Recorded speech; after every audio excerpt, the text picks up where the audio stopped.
నమస్తే. మనసా వాచా కర్మణ దేశహితం కోసం పరితపించే నేషనలిస్ట్ హబ్ యూట్యూబ్ ఛానల్ని సబ్స్క్రైబ్ చేసుకోండి. జాతీయవాద జర్నలిజాన్ని ప్రోత్సహించండి. ఇక ఇవాల్టి ఇది నిజం అంశంలోకి వెళదాం. అకుంఠిత దీక్షకు తలవంచని తెగువకు చిరునామా ఆయన. అలుపెరగని సాహసానికి వెలకట్టలేని త్యాగానికి ప్రతిరూపం ఆయన. రవి అస్తమించని సామ్రాజ్యమంటూ విర్రవీగిన తెల్లదొరల పాలిట సింహ స్వప్నం ఆయన. కోట్లాది భారతీయులకు స్ఫూర్తి ప్రదాత ఆ మహనీయుడు. అతనే నేతాజీ సుభాష్ చంద్రబోస్. ఆజాద్ హింద్ ఫౌజ్ స్థాపించి బ్రిటిష్ పాలకుల వెన్నులో వణుకు పుట్టించిన నేతాజీ అకస్మాత్తుగా అదృశ్యమైపోయారు. భరతమాత దాస్య శృంఖలాలు తెంచడం కోసం తన జీవితాన్నే ధారపోసిన నేతాజీని విదేశీ పాలకులే కాదు, స్వదేశీ నాయకులు సైతం విస్మరించారు. నేతాజీ అదృశ్యం వెనక అనేక ప్రశ్నలు, అంతుచిక్కని సందేహాలు ఉన్న నేపథ్యంలో వాటి వివరాలు మీకు చెప్పే ప్రయత్నం చేస్తాను. నేతాజీ ఈ మూడక్షరాల పేరు వినగానే భారతీయులందరి మనసులు ఉత్కంఠభరితమవుతాయి. అందరి హృదయాలు ఆయన పట్ల భక్తి శ్రద్ధలతో నిండిపోతాయి. దేశానికి నేతలెందరో ఉన్నా వారిలో నేతాజీ సుభాష్ చంద్రబోస్ ప్రత్యేకత వేరు. స్వాతంత్ర పోరాటంలో తనదైన పంథాలో తెల్లదొరలను ఎదిరించిన నేతాజీపై 1937 నుంచి 1948 వరకు రహస్యంగా నిఘా పెట్టింది అప్పటి బ్రిటిష్ ప్రభుత్వం. అయితే ఈ నిఘా దేశానికి స్వాతంత్రం వచ్చిన తర్వాత 1968 వరకు కొనసాగడం దేశ ప్రజలను విస్మయానికి గురిచేసే అంశం. అటు నేతాజీ విమాన ప్రమాదంలో చనిపోయారని అప్పటి పాలకులు ప్రకటించారు. కానీ దానికి సంబంధించిన ఆధారాలు లేకపోవడం అనేక సందేహాలకు తావిస్తోంది. నిజానికి బోసుబాబు విమాన ప్రమాదంలో చనిపోలేదని, చాలా కాలం జీవించే ఉన్నారనే వాదనలు కూడా ఉన్నాయి. ఆజాద్ హింద్ ఫౌజ్ అధినేత అదృశ్యంలో నెహ్రూతో పాటు పలువురు కాంగ్రెస్ నేతల హస్తముందనే ఆరోపణలు ఉన్నాయి. అయితే నేతాజీ సుభాష్ చంద్రబోస్ కుటుంబ సభ్యులను గతంలో ప్రధాని మోదీ కలిసిన సందర్భంలో నేతాజీ విషయంలో కొన్ని దేశాలతో దౌత్యపరంగా సున్నితమైన అంశాలు ముడిపడి ఉన్నాయని, అందుకని రహస్య సమాచారాన్ని క్లాసిఫై చేస్తున్నట్లు ప్రకటించారు. సుభాష్ చంద్రబోస్ మరణించారా లేదా బతికే ఉన్నారా అన్న విషయంపై స్వాతంత్ర్యం వచ్చినప్పటి నుంచి ఇప్పటి వరకు భారత ప్రభుత్వం 3 కమిషన్లను వేసింది. 1945 ఆగస్టులో తైవాన్లో జరిగిన విమాన ప్రమాదంలో బోస్ చనిపోయినట్లు నాటి నెహ్రూ ప్రభుత్వ ఆధ్వర్యంలో ఏర్పాటు చేసిన షానవాజ్ కమిషన్ నిర్ధారించింది. 1970లో ఏర్పాటైన జీడీ కోస్లా కమిషన్ కూడా ఇదే అభిప్రాయాన్ని వ్యక్తం చేసింది. నేతాజీ కుటుంబ సభ్యులు మాత్రం ఈ అభిప్రాయాన్ని తీవ్రంగా ఖండించారు. ఈ 2 కమిషన్లు వాస్తవాలను వెల్లడించడం లేదంటూ నేతాజీ కుటుంబ సభ్యులు వాదిస్తూ వచ్చారు. అంతేకాకుండా వాజ్పేయి ప్రభుత్వం కూడా నేతాజీ అదృశ్యంపై జస్టిస్ ముఖర్జీ నేతృత్వంలో ఓ కమిషన్ను ఏర్పాటు చేసింది. ఈ కమిషన్ నేతాజీ విమాన ప్రమాదంలో మరణించలేదని నిర్ధారించింది. ఆ తర్వాత సోనియా నేతృత్వంలో వచ్చిన యూపీఏ ప్రభుత్వం ముఖర్జీ కమిషన్ నివేదికను తిరస్కరించింది.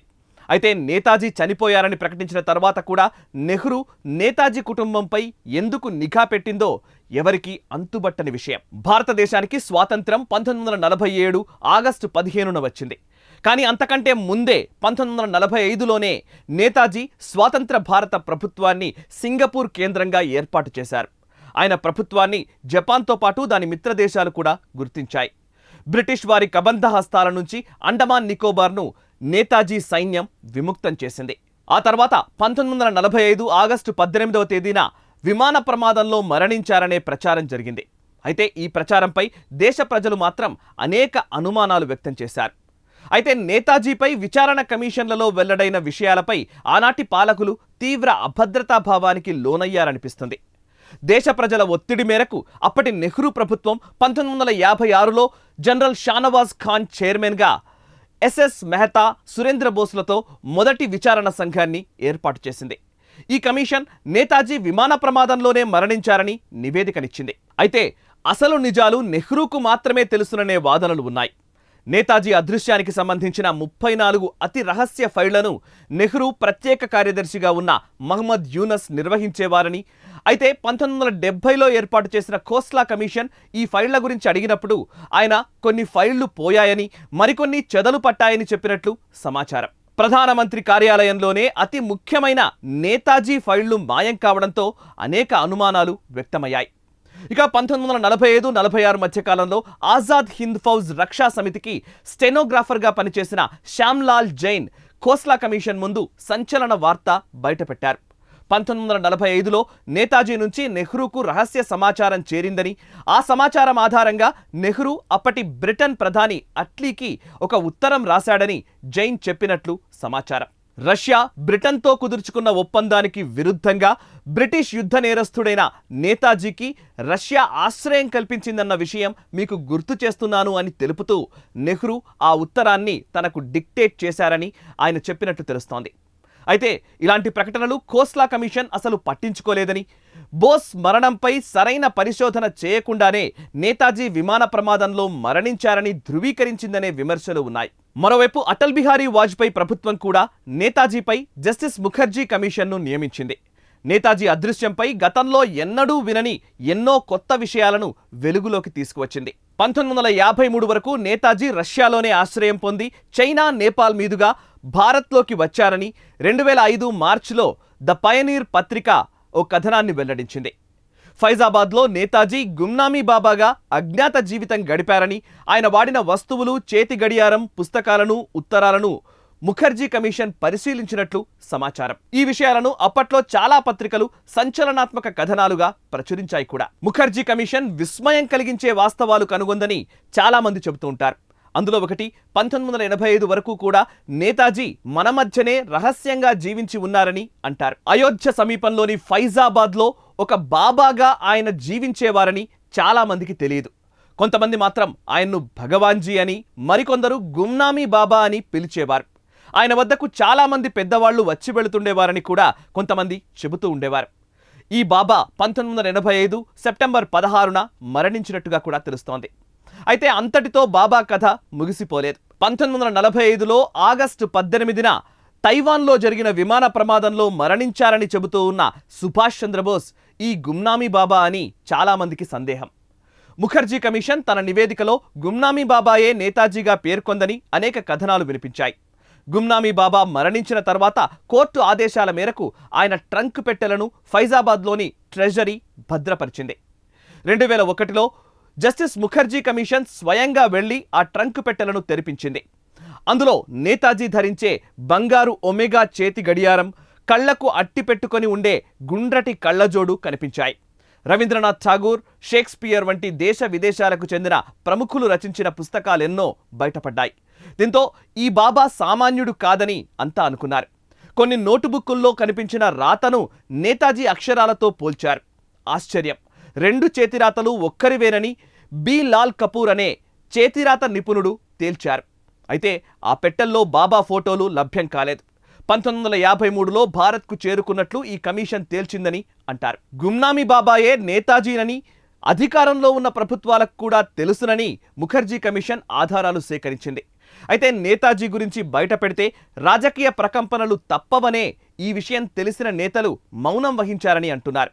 అంతేకాదు, ఒకవేళ నేతాజీ ఉనికి బయటపడినా కూడా ప్రజల్లో అయోమయం సృష్టించేందుకు ఆయన పోలికలతో ఉన్న షోల్మారీ బాబాను కూడా ప్రత్యామ్నాయంగా తెరపైకి తెచ్చినట్టు కూడా ప్రచారం జరిగింది.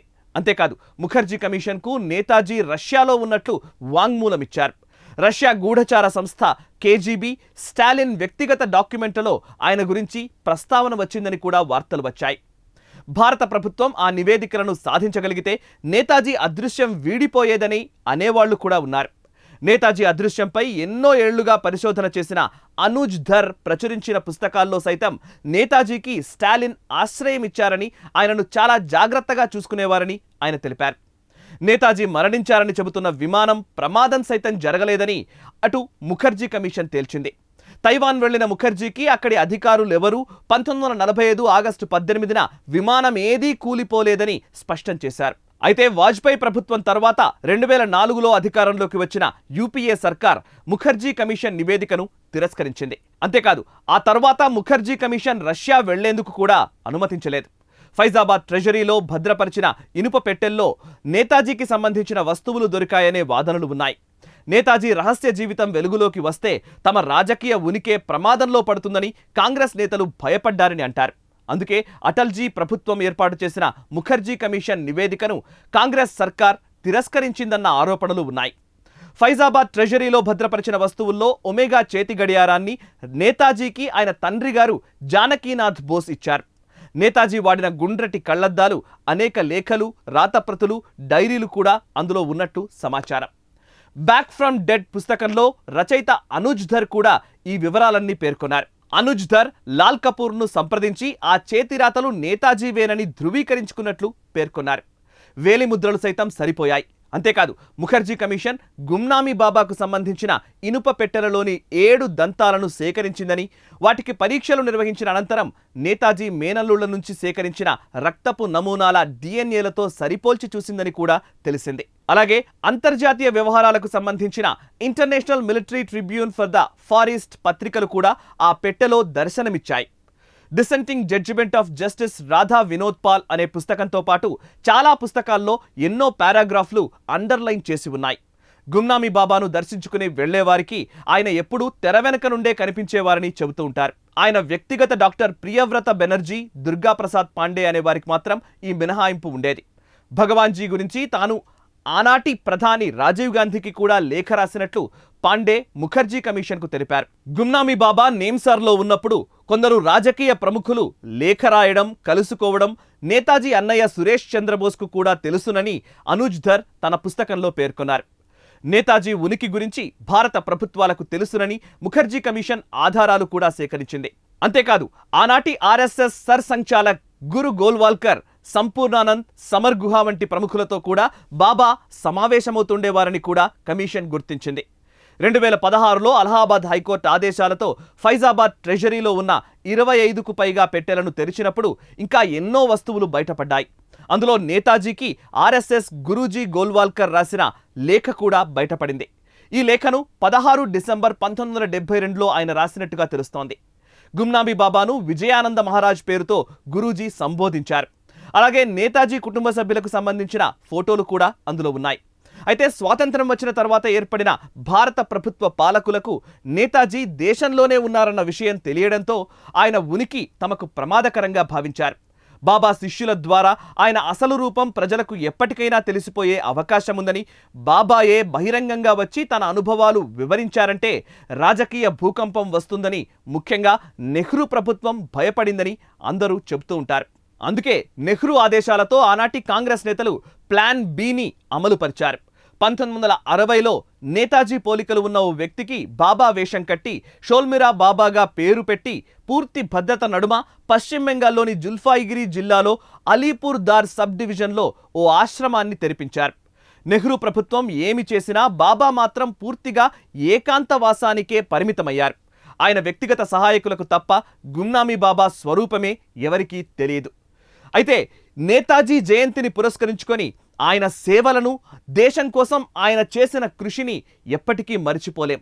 కానీ నేతాజీ అదృశ్యాన్ని ఇప్పటికీ ఓ మిస్టరీగానే ఉంచిన పాలకులను ఖచ్చితంగా నిందించాల్సిందే. ఈ వీడియో నచ్చినట్టయితే వెంటనే లైక్ చేయండి, 10 మందికి షేర్ చేయండి. అండ్ మీ కమెంట్స్ రూపంలో మీ అభిప్రాయాలు మాతో పంచుకోండి. మనసా వాచా కర్మణ దేశహితం కోసం మేము చేస్తున్న మా ప్రయత్నాన్ని ఆశీర్వదించండి. నేషనలిస్ట్ హబ్ యూట్యూబ్ ఛానల్ని సబ్స్క్రైబ్ చేసుకోండి. ఒకవేళ ఆల్రెడీ సబ్స్క్రైబ్ చేసుకున్నట్లయితే మీకు తెలిసిన వారి చేత కూడా ఈ ఛానల్ని సబ్స్క్రైబ్ చేయించండి. జాతీయవాద జర్నలిజాన్ని ప్రోత్సహించండి. Thank you very much.